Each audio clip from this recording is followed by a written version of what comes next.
Karong adlaw guys, nagluto na sa taog manok na sinabaw. So of course guys, una na tong igisa guys, bombay, ahos ug luya.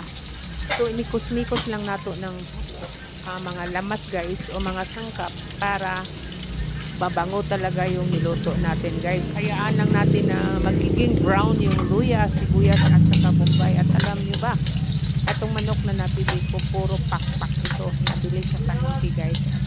Fresh guys. So bagong ihaw.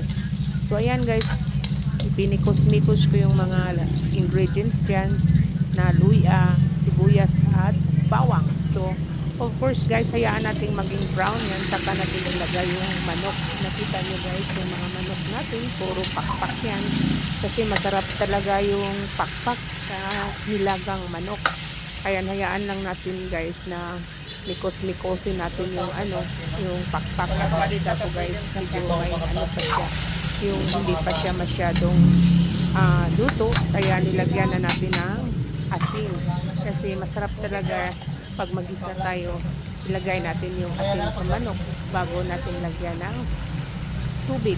So, beside pa dyan guys, nagpakulo na ako ng tubig sa may takuri. Parang madali na lang siya kumukulo. Kasi kung maglagay ka ng tubig na warm water dyan, matagal bago maluto. So, ang ginawa ko, nagpakulo ako ng tubig dyan sa takuri guys.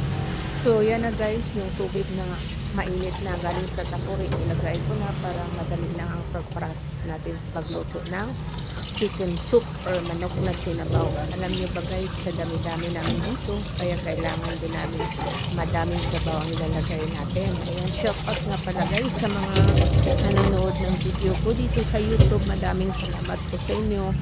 Sana napansin nyo na itong video ko. Nilagyan ko pala ng paminta yan guys, dahil ang paminta kasi pampabango talaga, pawala ng langsa.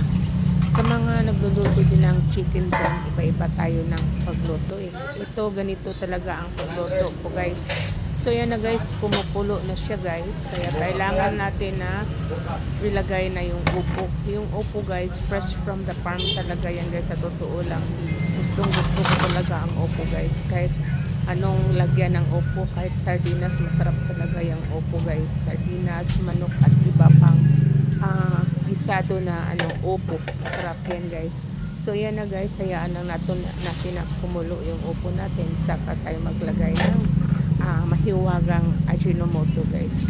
So yung pagluluto ng manok guys, depende na yan sa inyo. Ayan, nilagyan ko na ng magic sarap guys. Kasi yung magic sarap ang palasa talaga sa ating chicken. So ayan na guys, luto na yung upo natin. So ano pang hinihintay natin, ilagay na natin yung ayan na guys, yung natin, manok natin.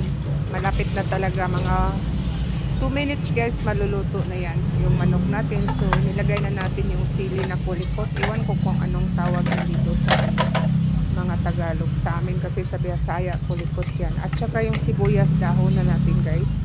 At bago natin ilagay yung malunggay. Yung malunggay natin guys, talagang fresh na fresh talaga yan. Pinili ko talaga yung bagong dating guys sa palengke. So ayan na guys, yung luto natin. Sana nagustuhan yung recipe ko ngayong araw na to. Thank you so much mga nanonood sa video ko dito sa YouTube. Maligayang araw and happy Sunday to everyone. Salamat po sa inyong lahat dyan. Ayan, kakain na po kami ng tanghalian. Para tanghalian kasi itong luto namin.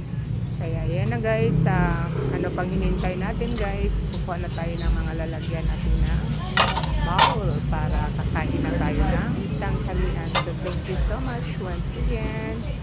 Happy Sunday for everyone.